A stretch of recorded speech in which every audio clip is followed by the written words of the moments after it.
Hello and welcome to today's message. And it's all about taking your rightful place. This encouraged me so much, y'all.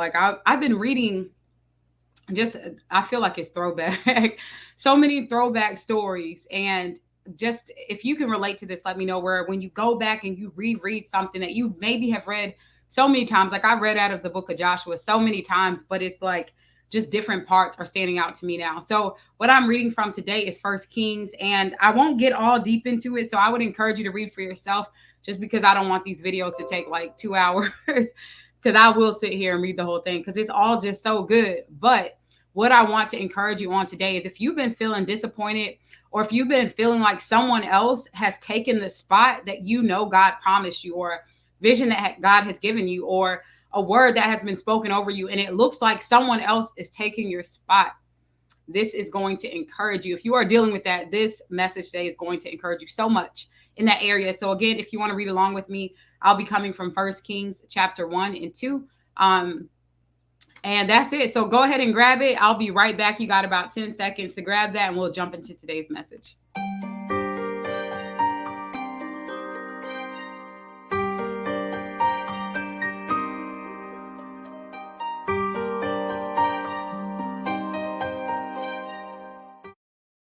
Okay, so I'm going to start from verse 5. I'm just going to read verse 5 and then kind of skip around.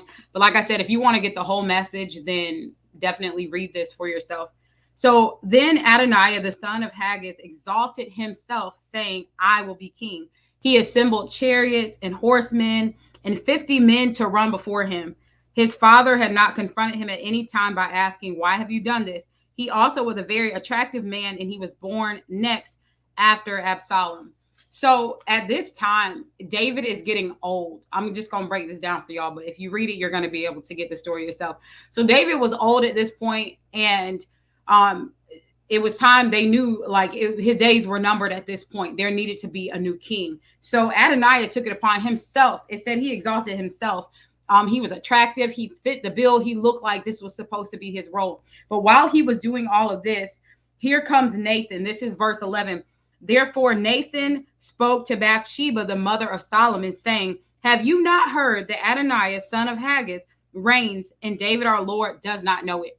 And so he's bringing her the inside scoop. Here's Nathan giving like the update, giving that insight that they didn't even have. Like, wow, David, the king, isn't even aware of this. Do you know that someone else is coming and trying to take your son's rightful place? And so, first of all, I want to encourage you all that when something is happening behind the scenes, a lot of times God will give us the insight. It's up to us to be in our prayer time. It's up to us to be in right alignment, to be connected with the right people. It was through her connection with Nathan the prophet that she was able to find out about this.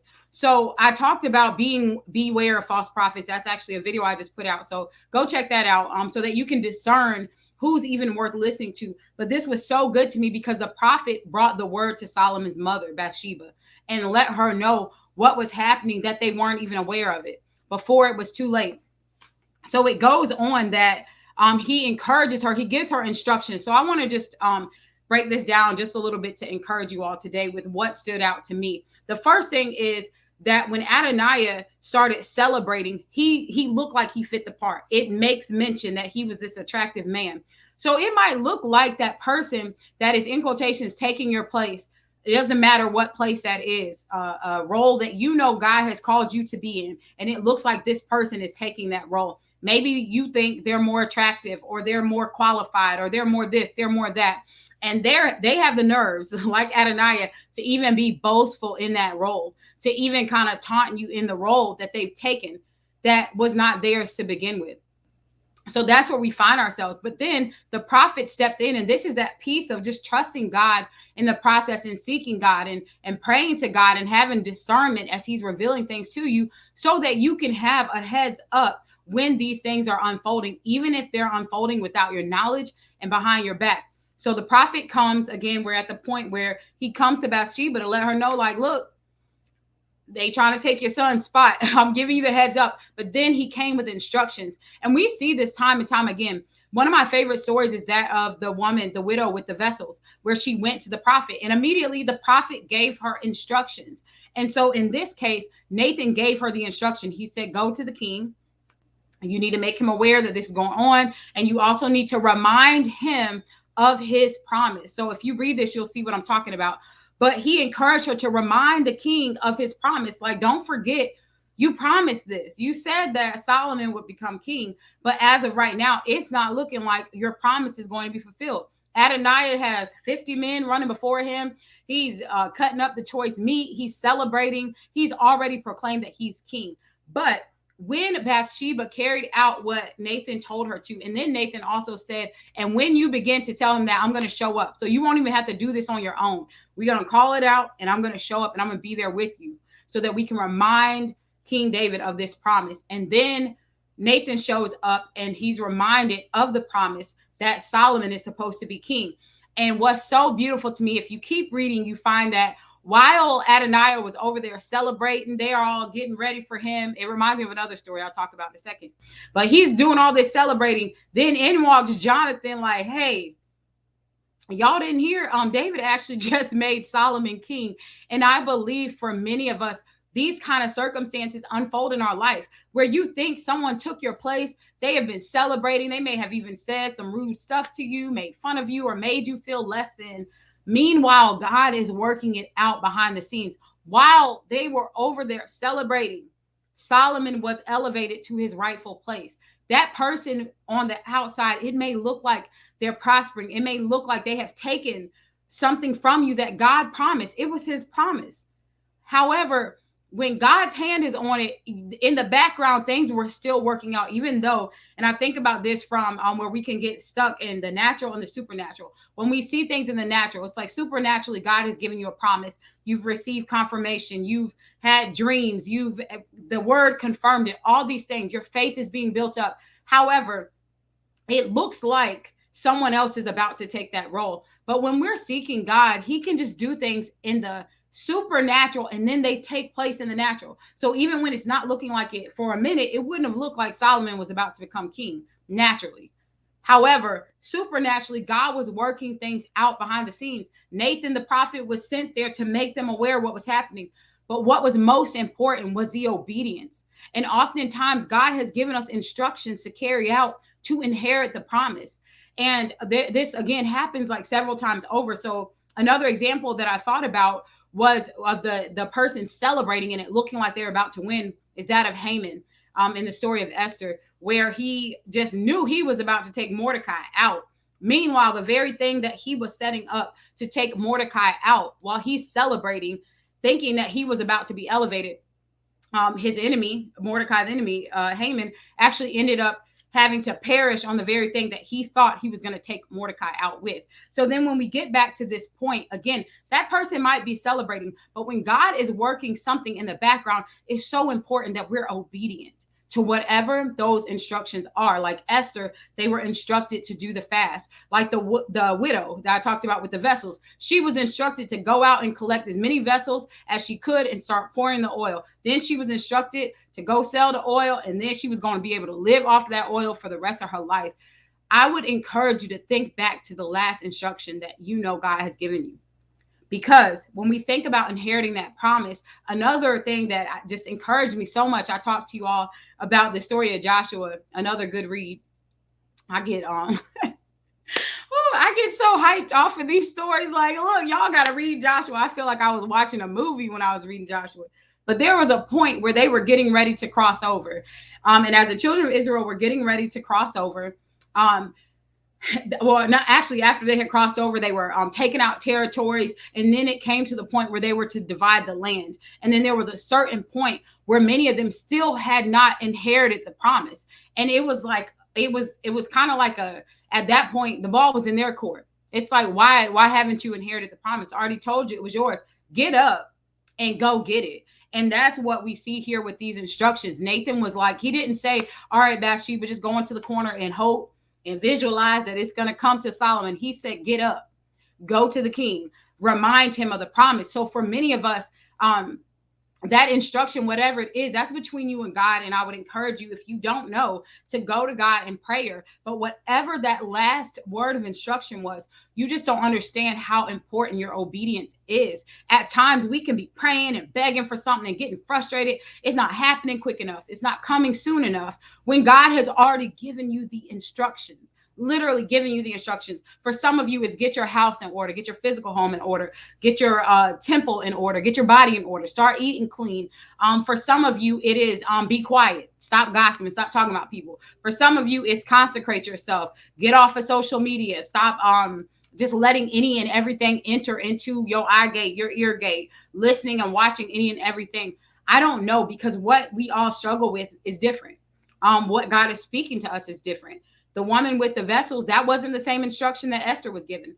Esther instructed her people to stop eating. She said fast for 3 days. The woman with the vessels, it was about action. Go gather the vessels. So whatever that thing is that God is speaking to you, I just want to share with you today, they're not going to take your place.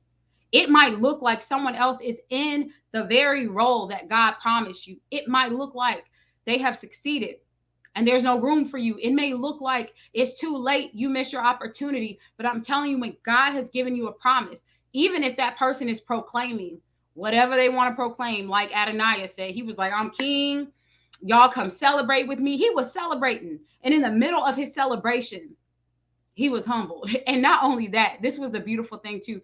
Adonijah was afraid of Solomon.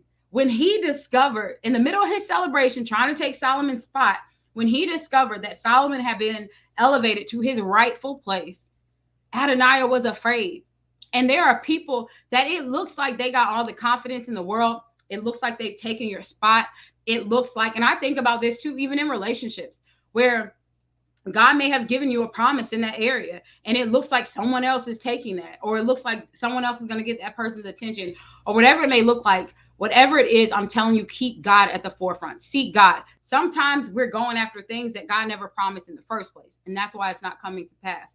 But when God has promised it to you, you will be surprised at how many people, they know they have no business being there.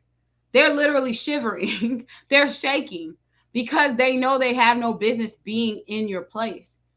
However, if we shrink back and we get out of that place of obedience and we don't do what God told us to do, like how Bathsheba stood up and took what was hers, what was rightfully her son's, if we're afraid to do that, for all you know, it may be like lightning speed. He was still celebrating when Solomon was elevated. Adonijah was still celebrating. So this person or thing or whatever it is that may be in the role that God has promised you, they might very well be celebrating right now. And even in the middle of their celebration, you're going to get put into your rightful place when you're obedient to what God is telling you. So I just want to encourage y'all with this message. I know it encouraged me. So hopefully it was encouraging to you. If it was, tell someone, tag someone. And the best thing that you can do, if you're wondering, how can I support? Subscribe here to this channel. That's one of the best ways that you can support what's going on here. And I plan to put like more content out and just encouraging words as I feel led, and really just sharing with you all as I'm reading some of this stuff. It's encouraging. It's so encouraging, because sometimes we can get our eyes so focused on what's happening around us. And if it doesn't look like the promise, we get discouraged. And that is why I just thank God for this blessing to be able to come on and encourage those of you that need some encouragement, because sometimes we just need to be encouraged, like literally just a word of encouragement. So I hope that that's what this was. If you want to stay connected with me, you can do so across social media at Erica Empowers. And if you have a message, if you're someone, you have a desire to speak, you want to be a speaker, you want to get your message out on more platforms, maybe you have questions about how you can operate as a kingdom entrepreneur, then I invite you to join me. I have an event coming up shortly. Actually, I have two events, a speaker summit and my Born to Soar conference. So if you're interested in being a speaker and getting support and training around speaking, you can go to standonyourstory.com, standonyourstory.com to apply there. And if you want some tools and support, you can go to increaseyourvoice.com. I feel like that was trying to start throwing 1,000 websites at y'all, but yeah, go to standonyourstory.com if you have a powerful testimony that you want to share, and I'll get connected with you. All right, that's my message for today. I hope this blessed y'all. I hope it encouraged you to go take your place. So, like, literally, for some of you, this may be a 24-hour shift. This may be a 7-day shift. It didn't take long, but it was all about Bathsheba's obedience. And obviously, it was Nathan's obedience to speak up with what God was showing him and what he had the permission to say at that time. So y'all be obedient. Go do it. Whatever it is, don't delay. Don't procrastinate anymore.